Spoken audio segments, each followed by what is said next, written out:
Datang Bapak Ibu. Ya kembali lagi. Hari ini saya akan menjawab pertanyaan dari para penonton mengenai CB1 break dan juga dominan break. Pertama-tama saya ingin memberikan eh, apa ya namanya, sedikit ingin berbicara dulu bahwa ketika kita menggunakan sebuah SOP trading, menggunakan metode apapun itu, ketika kita loss dengan sebuah setup yang kita implementasikan dalam trading kita, bukan berarti kita itu berhenti menggunakan setup tersebut. Nah, sebaliknya kita perlu mencari tahu terlebih dahulu apa yang salah dalam trading plan kita. Nah, pertanyaan pertama adalah mengenai mengapa kadang-kadang setelah break CB atau dominan break harga cuma turun 2 pips dan malah break Fibo level 0 atau kena stop loss. Nah, pertanyaan saya adalah berapa banyak pair yang digunakan dalam trading dengan SOP tersebut, setup tersebut. Nah, kesalahan yang sering dilakukan para trader adalah menggunakan setup CB1 break dan juga dominan break itu di semua pair. Padahal sebaliknya, kita tidak perlu yang namanya cek pair satu persatu, tidak perlu. Kita hanya perlu satu pair, kita trading dengan satu setup di time frame yang sama untuk meminimalkan kerugian. Nah, kenapa demikian? Karena jika kita trading menggunakan setup dominan break ataupun CB1 di banyak pair, kita tidak tahu berapa kali loss dan berapa kali profit. Sedangkan jika kita trading dalam satu pair dan bermain di dalam satu time frame yang sama, kita bisa tahu lebih banyak profit daripada loss. Nanti kita akan buktikan. Oke, sebelum membahas lebih lanjut, kita akan membahas ilustrasi atau anatomi dari candlestick dominant break dan juga CB1 break terlebih dahulu. Pertama, kita akan membahas dominant break. Nah, candlestick dominant break itu terbagi menjadi dua, yaitu dominant break reversal dan juga continue trend. Nah, kita harus melihat apakah high shadow dan low shadow dari candlestick dominant break berhasil di break oleh price atau tidak sebelum membuka posisi. Nah, maksudnya adalah ketika setup dominant break itu terbentuk, apakah candlestick dominan itu high shadow ataupun low shadow-nya berhasil di break sebelum dia dikatakan sebagai dominant break. Nah, jika sudah break high shadow ataupun low shadow, maka kita bisa tarik Fibo. Maksud saya seperti itu. Oke, kita ke contoh saja langsung. Oke, sekali lagi saya berbicara bukannya kita tidak boleh trading di satu pair. Kita kembalikan ke equity kita masing-masing. Ya, seperti yang sudah saya katakan di awal bahwa dominant break itu terbagi menjadi dua, ada dominant break reversal dan juga continue trend. Oke, kita bisa lihat di sini ini adalah contoh dari candlestick dominant break reversal ya. Kita bisa lihat di sini bahwa candlestick bullish ini adalah candlestick dominan sebelum terbentuk yang namanya setup dominant break. Biasanya saya sebelum tarik Fibo, saya harus memastikan terlebih dahulu bahwa high shadow ataupun low shadow dari candlestick bullish ini itu di break oleh tidak oleh body. Nah, jika sudah di break, biasanya saya akan tarik Fibo. Jika belum, saya tidak akan menarik Fibo. Ya, ini adalah candlestick dominan break reversal. Nah, kemudian untuk continue trend, sebenarnya candlestick dominant break continue tidak begitu berbeda ya dengan candlestick dominant break reversal, cuman yang membedakan di sini adalah tren ini sedang continue, berkelanjutan. Nah, jadi di dalam kita bisa lihat di sini, di dalam candlestick dominan ini, dominan bullish, sebelum dia terjadi setup dominant break, di dalam candlestick bullish ini yang dominan ada minimal dua candle yang terkurung di dalam satu candle. Kemudian candle yang ketiga, keempat ataupun kelima dia berhasil break. Nah, ini adalah contoh dari candlestick dominant break continue.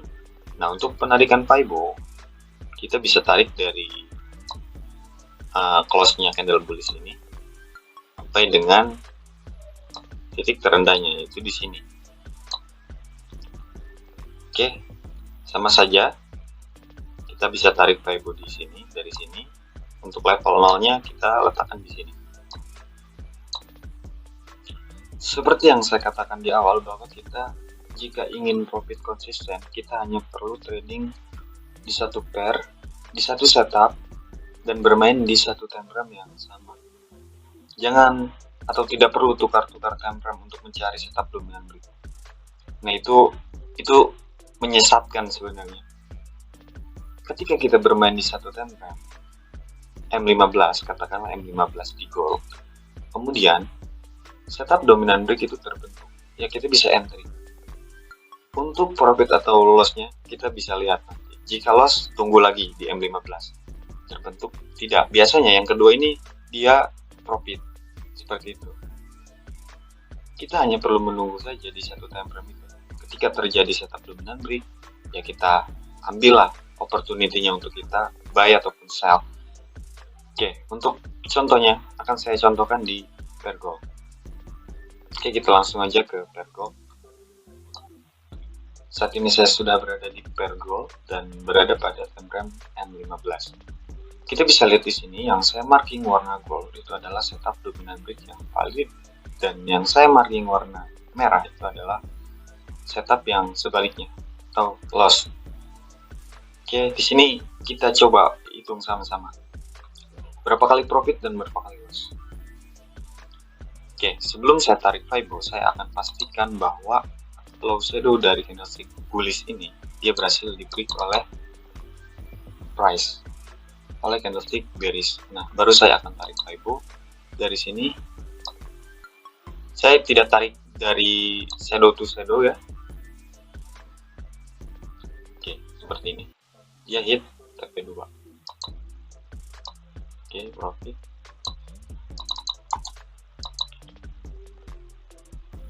Kita bisa hitung di sini 1, 2. Kita akan menghitung dari yang profitnya terlebih dulu.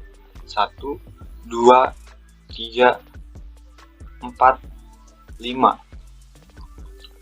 6,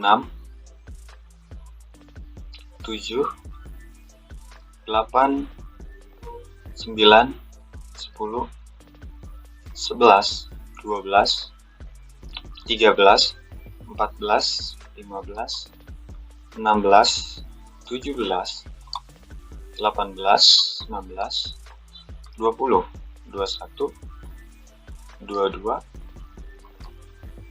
23, 24, 25, 26, 27, 28, 29, 30, 31, 32, 33, 34, 35, 36, 37, 38, 39, 40, 41, 42, 43, 44. Oke, saya di sini melihat dominan break.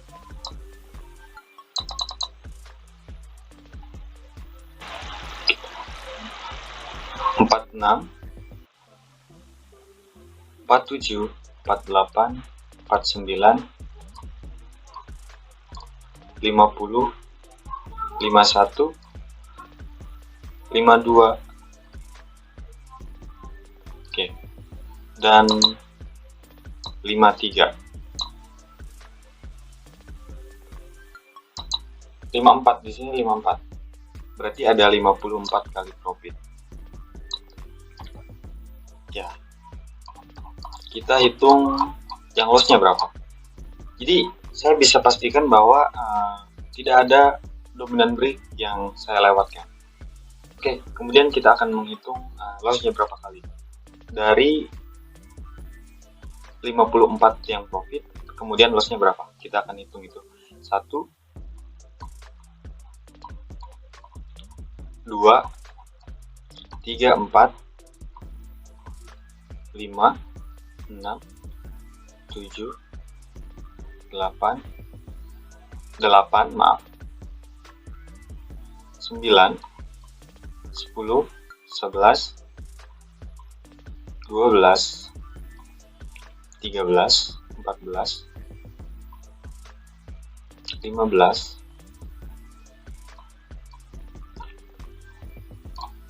15 atau 16 ya kurang lebih. Dari 54 yang loss adalah 15 ataupun 16. Oke, jadi bisa kita lihat bahwa jika kita ingin profit konsisten, anggaplah kita hari ini open posisi, kemudian profit. Hari kedua kita loss, ya wajar dong kita loss. Kemudian hari ketiga kita entry lagi, kita profit.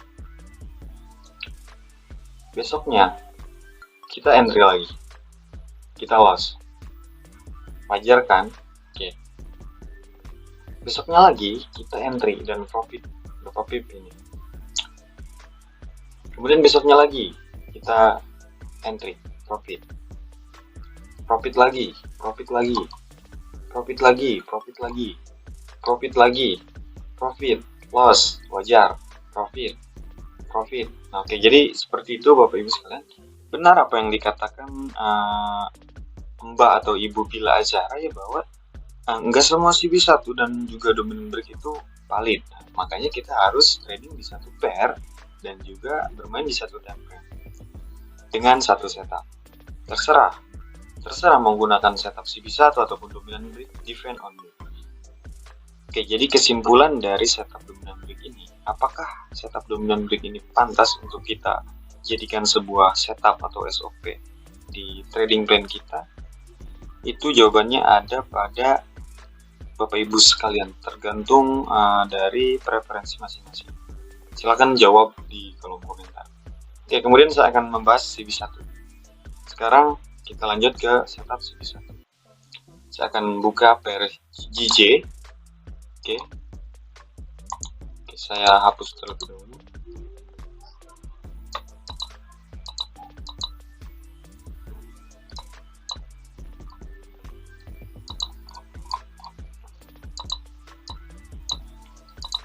Oke, di sini saya entry buy. Kenapa? Karena jika kita lihat di sini terbentuk setup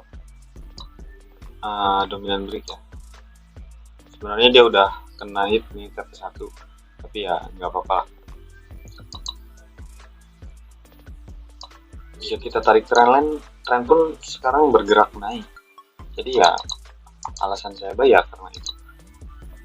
Oke, kita lanjut ke CB1.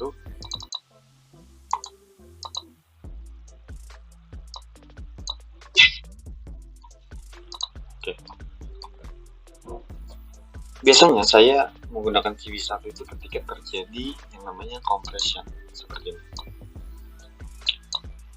Nah, kemudian setup CB1 terbentuk dan line ini berhasil diberi oleh candlestick bull. Maka saya akan tarik FIBO. Jadi seperti itu untuk setup CB1.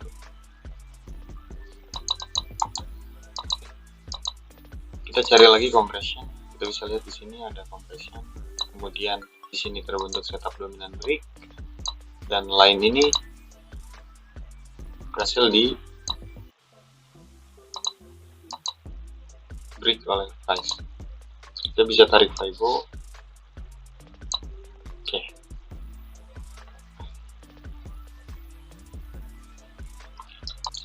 Nah, jadi untuk setup CB1 ini, sebelum saya ambil opportunity-nya untuk buy ataupun sell, saya akan melihat apakah ketika terjadi atau terbentuknya setup CB1 break, apakah ada compression atau tidak dari price seperti ini.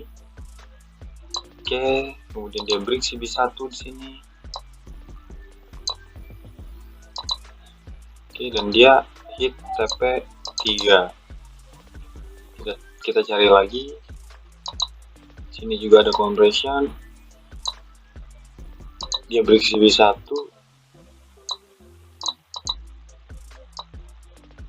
dan dia hit TP3. Oke, di sini juga ada compression. Dia break CB1 dan dia hit TP3. TP2. Oke.